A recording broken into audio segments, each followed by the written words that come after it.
Good afternoon and welcome. Thank you for joining us for our first in a series of virtual education events as part of the Military Family Advisory Network's 1 Million Meals Challenge.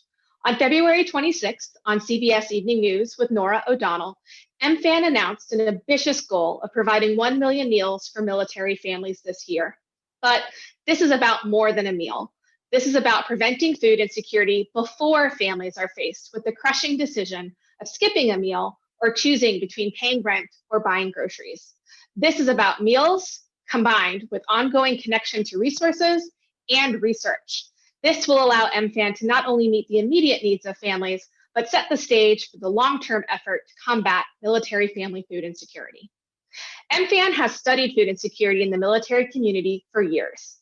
In a national survey pre-pandemic, 1 in 8 of our respondents was experiencing food insecurity.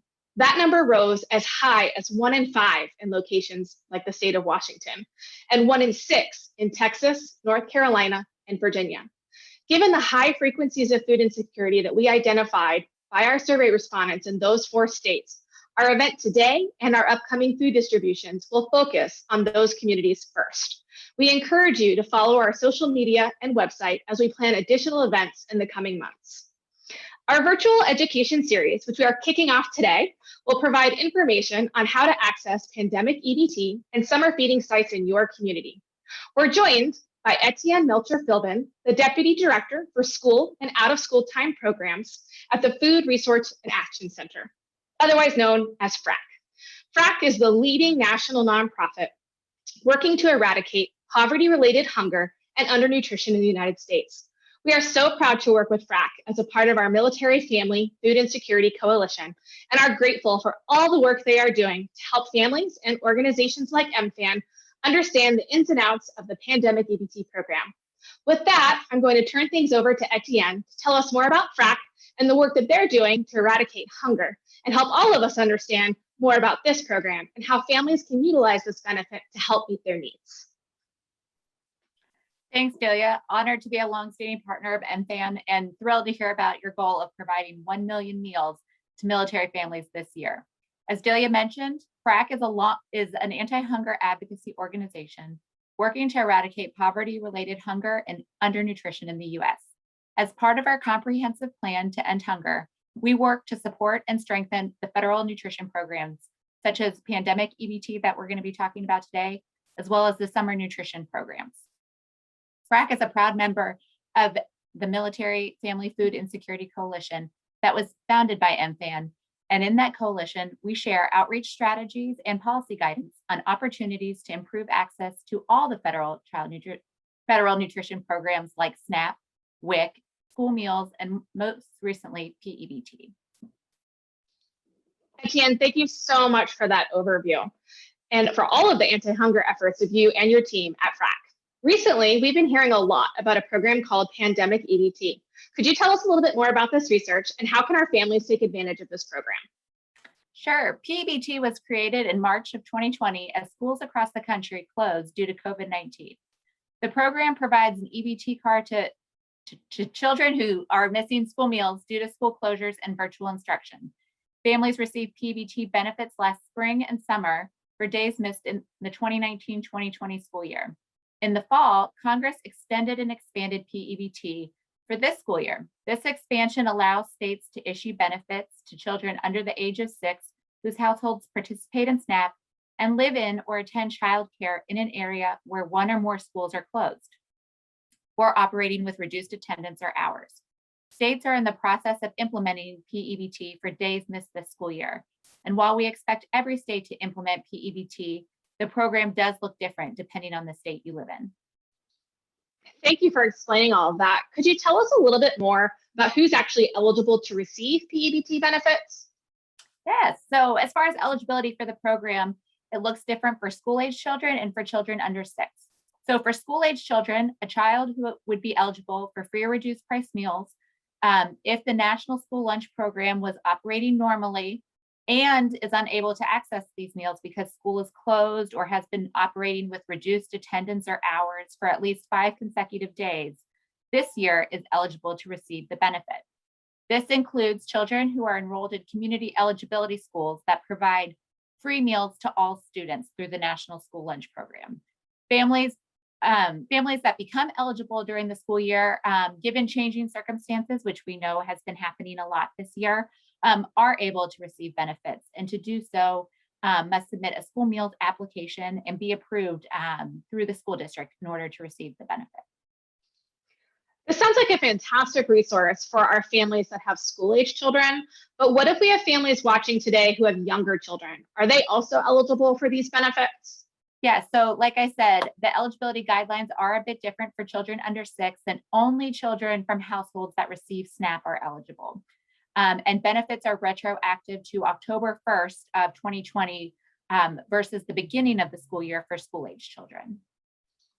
And I'm sure the million-dollar question for everybody watching at home, exactly how much is this benefit?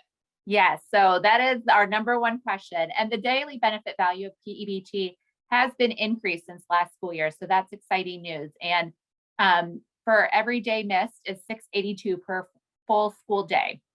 States are calculating the total monthly benefit based off of school calendars. And fully virtual students will receive the maximum state benefit, while students in hybrid models, where you're potentially going in 2 days a week and doing virtual learning 3 days a week, they'll receive a partial benefit. And homeschool children not enrolled in school, not enrolled in a school that operates NSLP are not eligible for P-EBT. These benefit levels will definitely vary state by state. And like I said before, it's always great to check in with your state about the details of every plan. So I guess the other great question that I'm sure families are asking is, how do I access this benefit? Do I need to apply? Is it automatic? Could you tell us a little bit more about that? Yeah, so it really depends on the state you live in. In Texas, families that are not on SNAP need to apply for P-EBT. There will be an application sent out in the next few weeks. And to access the benefit, you need to complete an application for all students. And like I said, that will be coming out soon. In North Carolina, Washington, and Virginia, families do not need to apply for P-EBT. Families do need to make sure that they are approved for free or reduced price meals through their school district. And we know that many families did not submit these applications due to some flexibilities in the school nutrition programs this year. So if you haven't already done so, please submit your school meal application with your school district. And also make sure that your school district has the latest address on file if you did move since the beginning of the school year, because these cards will be sent directly to the address on file. You bring up a really great point. Military families cannot think about the summer without thinking about PCS season. How can we make sure that our families who do have to move this summer continue to access benefits like pandemic EBT? Yeah.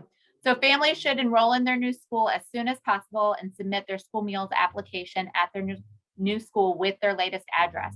They should also make sure that their old school and state has their address on file.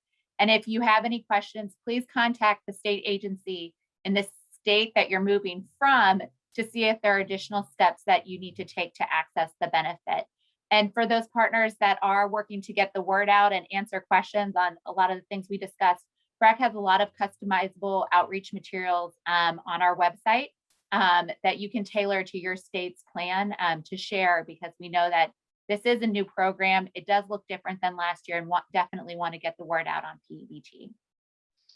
That's a really great point. Thank you for reminding everybody about making sure that these things are changing regularly. So watch your website so that they get the most up-to-date information. In addition to pandemic EBT, we have also been seeing a lot of schools in our areas offer what I would guess call grab-and-go meals. Could you tell us a little bit more about this program? Yes, so very excited. Last spring, schools and community partners started offering grab-and-go meals when schools were closed. This was run through the summer nutrition programs, even though it was during the school year, and they've been continuing to do so since, if schools are operating virtually or a hybrid model. And then also with some students potentially participating virtually while others are in person. And so schools and district community partners will continue to do so, until the end of the school year, as well as throughout the summer. So check your school district's information for more information about their meal program, or find a meal site in your community through USDA's Meal Finder for Kids. It's a great resource and it always has the latest data on sites in your community. And for those moving, it could be potentially a great way to find sites in your new community. That's a fantastic resource. It's really actually kind of hard to believe that summer is already upon us. And I know this school year has already been very untraditional for most of our families with children. But could you talk to us a little about what resources you know will be available through the traditional summer months for our families watching today?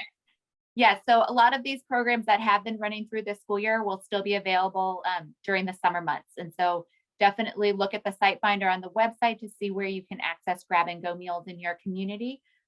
It won't be just schools. There are also community partners, potentially at parks and other sites that you can access meals.